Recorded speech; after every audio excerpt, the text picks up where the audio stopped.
It's like we were related all of a sudden. Yeah. So a lot of the questions that came in for the interview, when I told everybody on social media I was interviewing you, a lot of the questions came in on family and history of the Nelons and kind of all that. So give the folks a rundown of the Nelons, the history of the family, and the music and all that. Okay, well, my grandfather is Rex Nelon, and he started with the Lefevres a long, long time ago. And when the Lefevres were on the road, they were there for about 20 years, and they were a group for 20 years, and then they decided to come off the road. Even May Lefevre, most of you probably remember her. And when they came off the road, my grandfather decided to kind of keep it going, but he wanted his own group, and it was always his dream to have his own family group. And so he took on the Lefevres. Of course, they changed the name to the Rex Nelon Singers, and the first group was my grandfather, Rex, Janet Paschal, my mom, Kelly Nelon, and Rodney Swain. And then that was the Rex Nelon Singers, and that started in 1977. And then from there, it's just kind of evolved. We've had Karen Peck in the group. She sang soprano with the Nelons for 10 years. So I call her Aunt Karen, because she's family. Charlotte Ritchie was here for a while. Really? Yeah, Stan Whitmire was our piano player for 10 years as well. So Stan's family. There's a lot of people that are in this industry now that were really with us before they were ever in anything on their own. But now the group consists of my mom, her husband Jason, and my sister Autumn, and myself, and that's the four of us. And so now it's all family. Now it's all family. Yeah, people from different families all coming together. Yep, all family, all fights. Okay, so leading up with that, I knew this was coming. Denise Young, actually, thank you, Denise, for the question. Yes. Her question is, the best thing and most challenging thing about growing up, in a singing family and being on the road with your family? Well, you have 45 feet to get away if you ever need your own space and your own, own little private, quiet time. Because sometimes you just... I'm not really a loner. I'm a social butterfly, but there are times where I get to so many people, because with what we do, we're around people constantly, and we have to be around people constantly. Right. But you need time for yourself, and really the only place you can go is your bunk to have time for yourself. Mm-hmm. You just get in your bunk, close your curtain. But I think that's the most challenging thing. The best part about traveling with my family would be that because we're a family, when we go on longer trips, or if we want to stop anywhere, we don't really have to ask anybody, you guys want to do this? Are you okay? It's just like, no, we're going. I love that. We're very adventurous. If we go to Florida, we're going to stop at Disney World. It doesn't matter where we're at in Florida. We're going to stop in Disney World. And there are no questions asked. It does not matter who's on the bus. We're going to Disney World. So just so you know, if you ever have to ride along with the Nelons and you're going to Florida, guess where you're going? You're going to Disney Save World. Up your money, because you're going to Disney World. That's right. Connor Bost, you mentioned your grandfather earlier, and so Connor Bost wants to know, what is your favorite memory of your grandfather, Rex? I think my favorite memory of my granddaddy was when I was little. I was learning to read and write, and I couldn't really write very well. I was still in school learning how to do all this. My grandfather loved crossword puzzles and any kind of hidden word puzzles.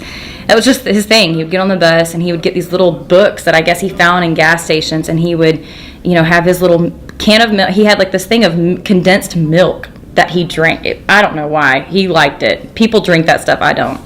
And then he had combos. Do you know what combos are? Yeah. The pretzels with the cheese inside. Was it just the original, or was it the pizza flavor? No. It was the pretzels with just the cheese. Original, okay. Yeah, he liked the original combos. And sometimes he would get a block of cheese. It was so weird. And add it to the combos? Yeah, he just was weird like that. He ate that kind of stuff. What a snack. I know. But he had these little puzzles, and he would have me look for the words, and then he would come up with these little words, and he would write them incorrectly on purpose to see if I would figure them out.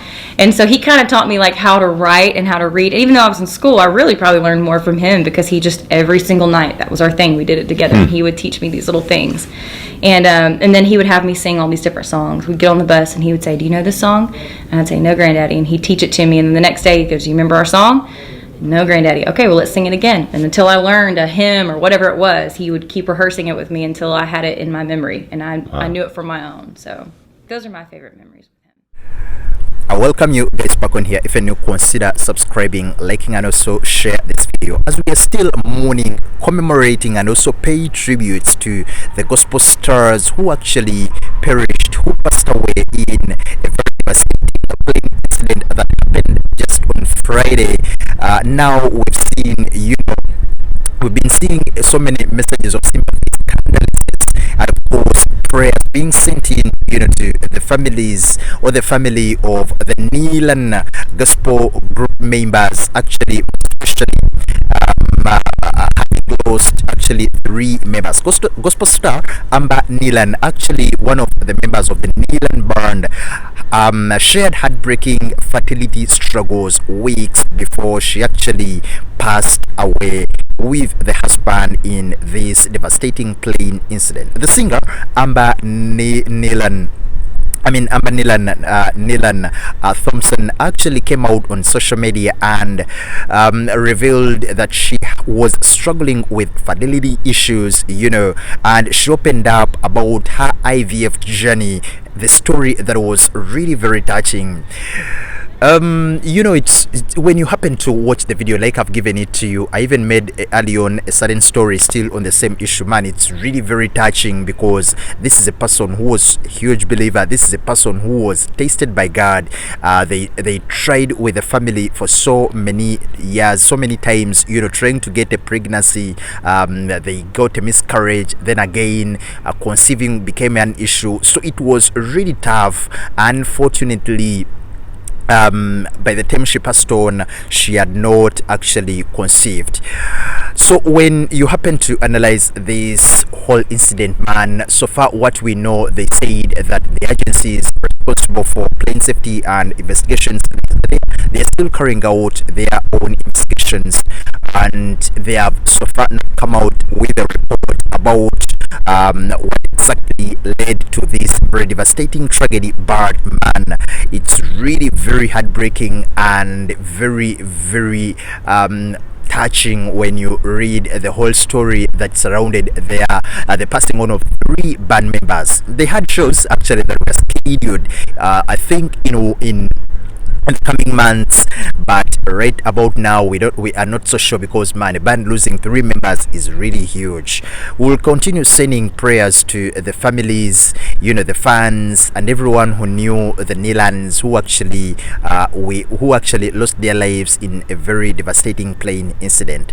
Right about now, the funeral and memorial service updates have not been announced yet, but of course we are sure when those details are actually released, we'll be coming out here on Dicto Media to give you all those updates. RIP to all the souls that were lost.